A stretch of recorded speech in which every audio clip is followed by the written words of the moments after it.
Welcome to today's lesson. We are on installing and uninstalling software applications. This is an essential key for managing your computer effectively and keep it running smoothly. So by the end of this lesson, you'll be comfortable with different ways to install software, how to do it safely, and how to remove programs you no longer need. You also touch on the importance of keeping your software up to date. So software installation is simply the process of adding a new program to your computer. There are several ways to do this, including downloading installers from the internet, using your app stores like the Microsoft Store, or using portable applications that don't require traditional installation. The first step to installing software is often downloading it. Always use reputable sources like the software official website or trusted app stores. So check that your computer meets the system requirement and be wary of bonded software that might try to install additional programs you don't want. So when you are installing software, the first step to do is to make sure that the software you are downloading is from a reputable website, the website that is owned by the software you are installing from. Then also make sure that if you are downloading from an app store, make sure that the software is actually compatible. So you have to check your system requirements. Does your system matches the minimal requirement for the software? If it doesn't, you can look for alternative software that matches with it, or if you look for a lesser version of that software that matches with the system requirement of your PC. Because to avoid installing software that cause problems or make your PC to malfunction. Then also you need to be cautious of softwares that actually carry children. That's how I put it. They carry their own offspring and come. Just for instance, maybe you want to install, let's say you want to install an uninstaller, an app that helps you to uninstall program on your PC. And before you know it, towards your installation process, you start seeing it's telling you you can try clean your PC software, and before you know it has started installing clean your PC software. While that one is done, it's telling you you need to download this additional one for it to work. You need to download this one to edit your files. So be careful of all those kind of softwares that come with descendants to install on your system, because it actually has issues. What you want is just a software, and you don't want their descendants, because their descendant comes with sometimes virus can be added to it. It's not always, but mostly there are some virus that are attached to their descendants. So be careful of those kind of softwares. Now, once you have downloaded the installer, you can typically find it in your mostly in your download folder. That's where you see your program in your download folder. You see the software you have installed. Then sometimes you may need to right click to run as an administrator. That means for you to install software, especially if it's actually a software that is not your own PC, you must run it. You are not signed in as the administrator. You must run it as an administrator to install. But there are some that when you are the owner of the PC, you can actually just double click and it will run as an administrator for the installation to work properly. Then you follow the steps in the installation wizard, like they'll ask you to accept the terms and conditions, which if you don't accept, you're not using the software. So you accept the terms and conditions. It may show you the file location where you want the file path, where the file is going to install, and you can leave that as default. Then it may show you, okay, you want to add additional files, which you need to be cautious of. So if you look at the additional files, you don't need it, you uncheck the boxes, then you can now start installing. So just follow the installation wizard. I'll also be doing a demo on some softwares which I'll be installing later. Then during the installation, you'll be given different options. So you can often choose where to install the program. You can select the components that to include and decide whether to create desktop shortcut or not. Then most times I will advise you to read the terms and conditions before agreeing, so you know whether it's agreeing to what you know or what you don't know. And so you read the terms and conditions before you click agree and jump to the next section. So you can also download app stores like Microsoft for Windows or Apple Store, which you can see you have your Apple Store, which is for macOS, and Microsoft Store, which is for Windows, offer a more streamlined installation process. So the installation process is more streamlined. How? You don't need to double click on the installer. Any app you click on, it downloads, installs for you under the hood, and you just see your app on your PC or on your desktop or on your app list. You just see your apps over there. These stores typically vet the application for safety and handles updates automatically, which can be convenient. So these stores actually gives you access to they can go over the security features of the apps that are uploaded on their app store.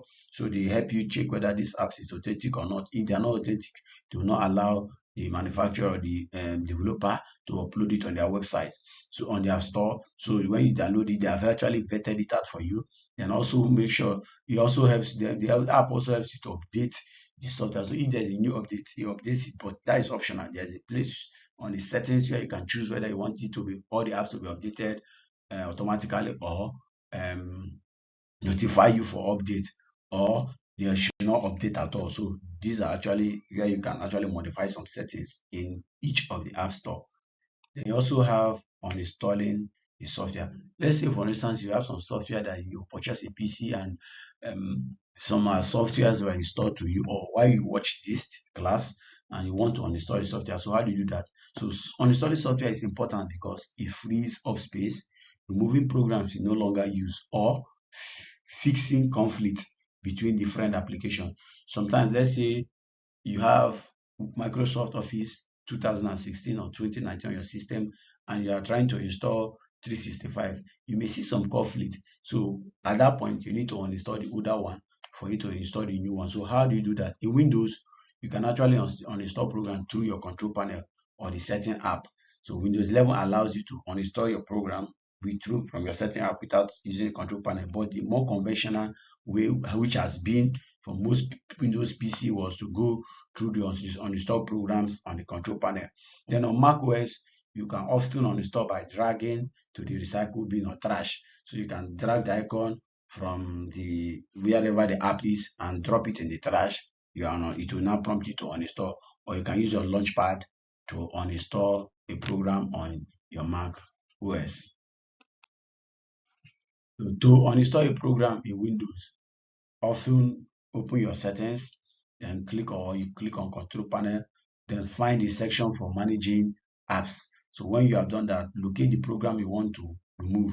When you locate it, you click on uninstall, then follow any additional prompts. I will tell you, are you sure you want to uninstall, because it has to seek your permission for you to actually uninstall. So some program might have its own uninstaller too that will launch automatically for you to uninstall by itself. So most times there are some apps that you may try installing and it will leave some particles on your system.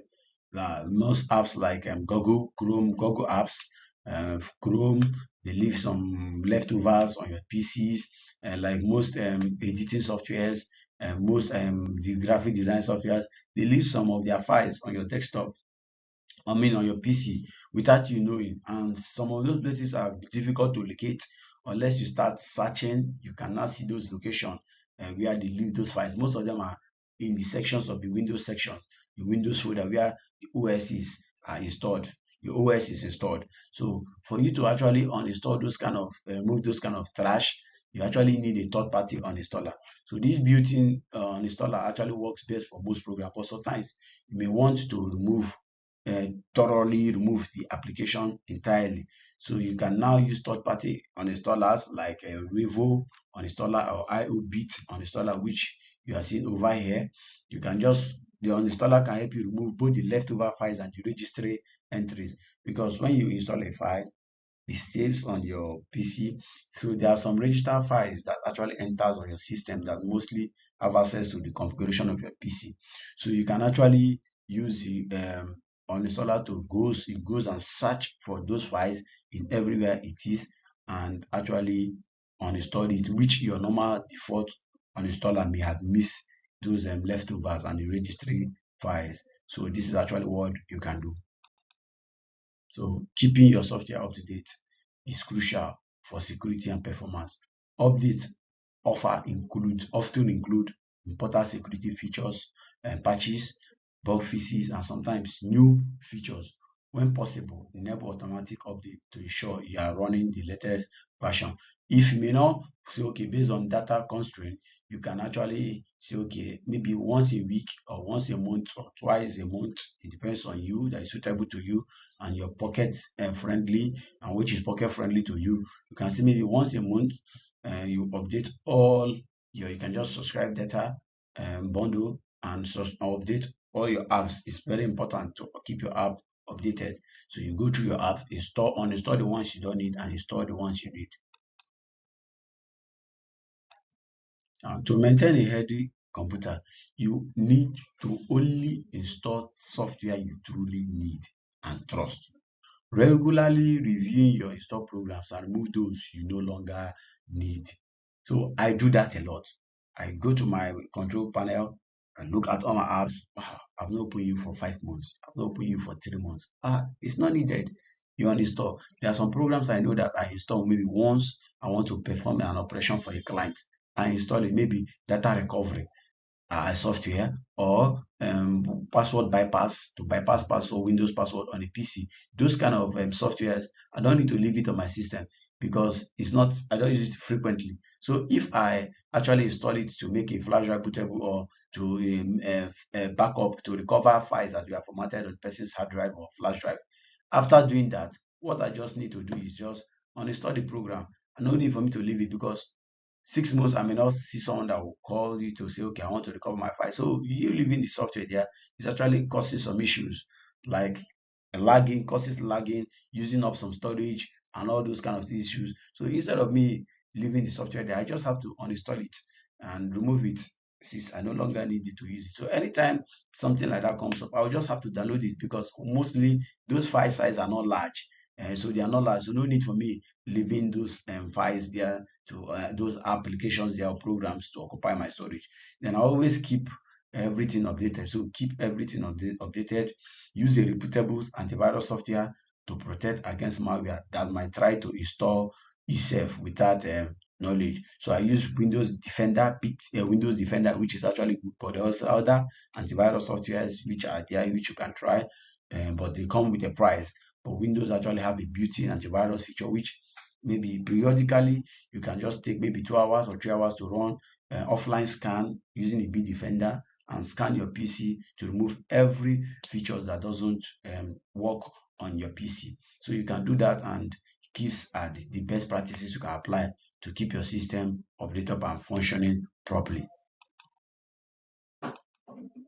So now let's put what we have learned into practice. So I would like you guys to actually download and install a reputable software applications. You can choose whichever one you like, and you can choose to install VLC, GMP, or any software you are having in mind to install. And maybe you are looking for someone to help you and install it. So after this class, you can try installing it on your system.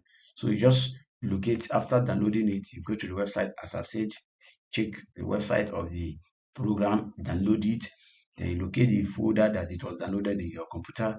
Now locate the installation program, double click on it, then install, follow the um, on-screen instructions to be guiding you, telling you. Then when you're done, you can actually ask you to check whether to install the shortcut on your program. You can do that, then you open the program and explore its basic features. So when you are done doing that, you can check for updates. You can actually check for updates for the programs, and when you are done, you can actually uninstall the program using your Windows built-in uninstaller, then verify that the program has been completely removed.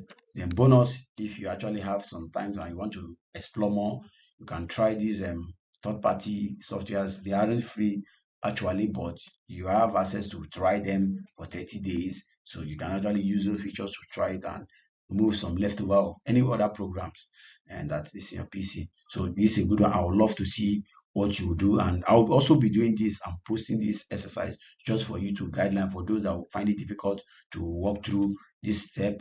I'll do this step and actually post for you to go through it and see how it goes. So today we have actually covered a lot, the basics of installing and uninstalling software, including different installation methods. So how do you do it safely? How to do it safely? How to remove programs you no longer need? And why keeping your software updated is so important. So that concludes our lesson on installing software applications. So if there's any question, you can feel free to drop comments in the questions, leave questions in the comment section for us. We'll do our best to answer them, and see you in our next class.